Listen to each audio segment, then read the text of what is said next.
जो युवा हैं वो खास करके नए घर खरीदने से थोड़ा डर रहे हैं। उन्हें लगता है कि शेयर मार्केट या दूसरी जगह पे इन्वेस्ट कर लेना और रेंट पे रहना ज़्यादा सही है। उनके रिस्क को भी मिटिगेट करेगा और रिस्क मिटिगेशन का मतलब हुआ कि प्राइस भी कम हो जाएगी, अफोर्डेबिलिटी इंप्रूव कर जाएगी। उसमें पब्लिक प्राइवेट पार्टनरशिप बहुत बहुत इंपॉर्टेंट हो जाता है। गवर्नमेंट के बस का नहीं है और सिर्फ मार्केट के बस का नहीं है। अपना खुद का घर हो, ये भारत में हर किसी का सपना होता है। बेसिक होम लोन के को फाउंडर और सीईओ अतुल मोंगा ने हाउसिंग सेक्टर से जुड़ी एक खास रिपोर्ट पेश की, जिसका नाम है how Bharat finance it's housing dreams.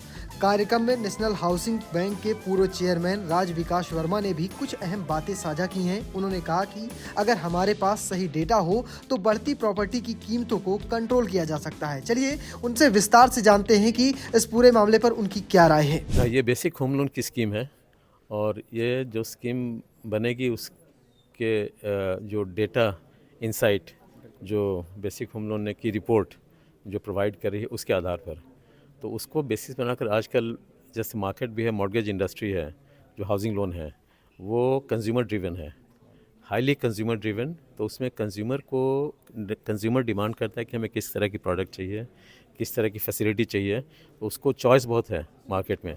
So it is a market driven, consumer driven business.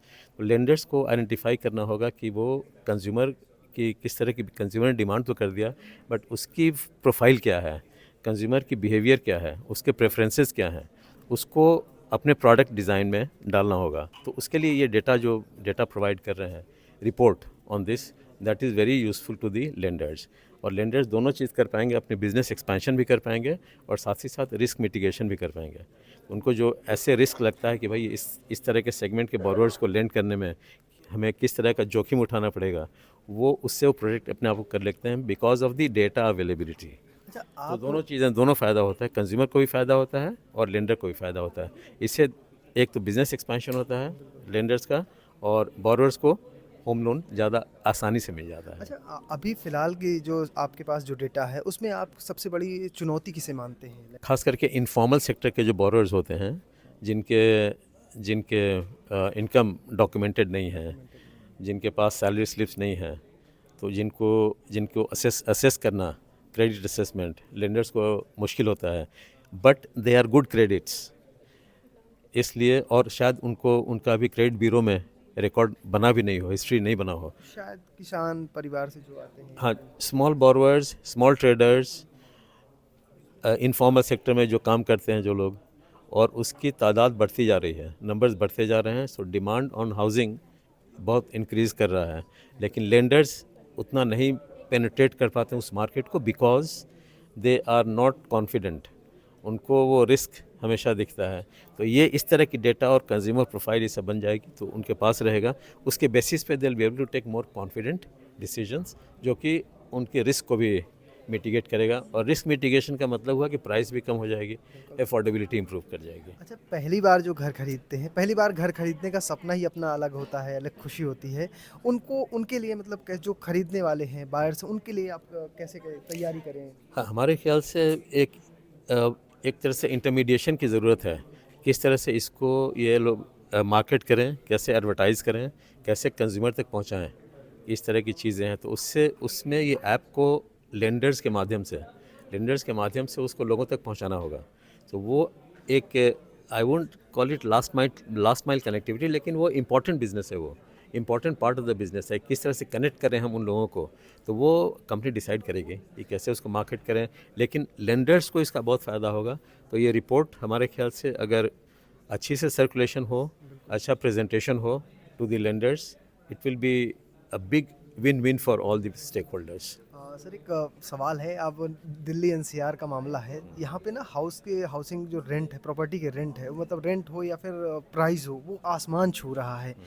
क्या लगता है आने वाले कुछ सालों में कुछ थमता हुआ नज़र आएगा या फिर ऐसे ही बढ़ता चला जाएगा? देखिए, यहाँ अर्बनाइजेशन हमारे यहाँ बहुत बहुत तेज़ी से है जी। और अभी आज के टाइम में इंडिया की urban population is about 36% of the total population. 2050 तक it is going to be 50%। तो वो अर्बनाइजेशन का जो एक नेचुरल वो कोर्स है, डेवलपमेंट का वो कोर्स है, ये वो उसको तो रोका नहीं जा सकता है। जहाँ पे डेवलपमेंट होगी, जहाँ इकोनॉमिक अपॉर्चुनिटीज़ होगी, वहाँ पे लोग आएंगे, तो वो तो चलता रहेगा। गवर्नमेंट को ये करना होगा कि वो हाउसिंग को should be a part of the city planning. City planning जब सिटी प्लान करें तो उसकी रीजनल प्लानिंग की वो housing should be a integral part of that. And उसके वजह से उसमें ये होगा कि फिर अगर वो प्लानिंग की पार्ट होगी तो लैंड सप्लाई कैसे यूज़ करें, किस तरह से ऑप्टिमम यूटिलाइजेशन ऑफ लैंड हो, ये नहीं कि लैंड की स्कैरसिटी हो। तो it should not be housing is can never be unplanned activity. It has to be planned and it has to be part of the city and the regional planning.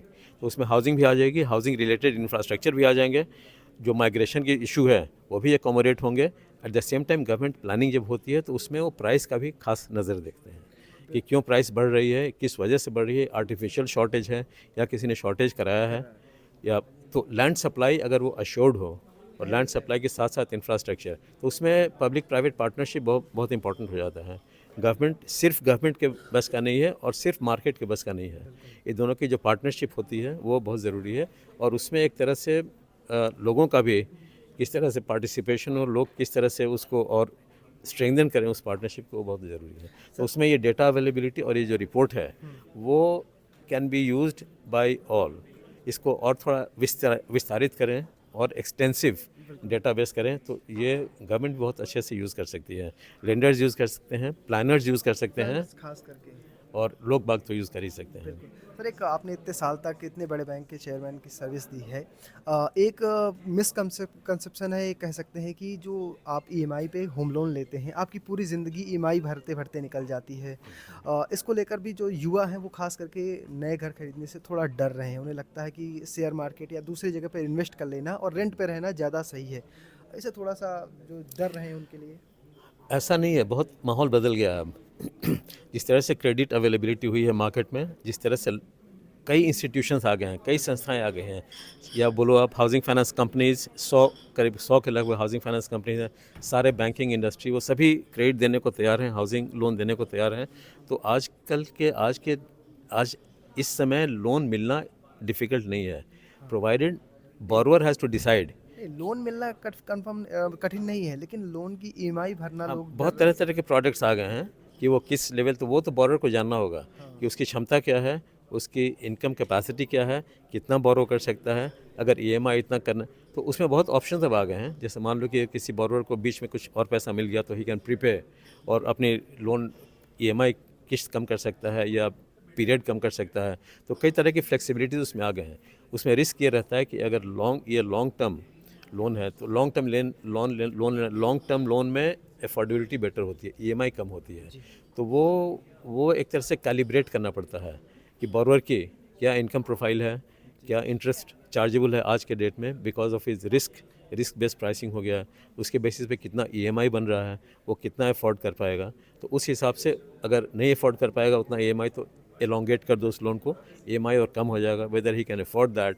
तो वो it depends on the consumer choice. Again, the data and these preferences of consumers, based on this data insight, ये जो report आएगा उसके basis पे lenders को decision लेने में ज़्यादा आसानी होगा और बोरोवर्स को भी फिर फ़ायदा होगा। आप जो कह रहे हो कि सो वो उतना समय लगता है ईएमआई देने में, तो इफ़ बोरोवर्स ऑल्सो नो कि लेंडर इस बेसिस पे डिसाइड करेंगे, जो कि अब बोरोवर जानते हैं। लेकिन बोरोवर्स कैन शॉप अराउंड, एक जगह जाते हैं, उनको नहीं सूट करा दूसरे जगह जाते हैं, तो ऑप्शन मिले। और कंपटीशन है मार्केट में, तो रेगुलेटर ने और पॉलिसी मेकर ने वो कंपटीशन तो प्रमोट कर दिया, उसके वजह से बहुत फ़ायदा मिल रहा है दोनों बोरोवर को as well as the lender को। अच्छा लेंडर अगर है वो, if is a good lender he can have a bigger business. और अगर कंज्यूमर अवेयर है ऑफ इज अवेलेबिलिटी, चॉइस, क्या चॉइस है, ही विल बेनिफिट। बिल्कुल। थैंक यू सर हमसे बात करने के लिए। फिलहाल अगर आपको वीडियो पसंद आया हो तो चैनल को सब्सक्राइब करना, फेसबुक पेज को फॉलो करना बिल्कुल भूलिएगा। धन्यवाद।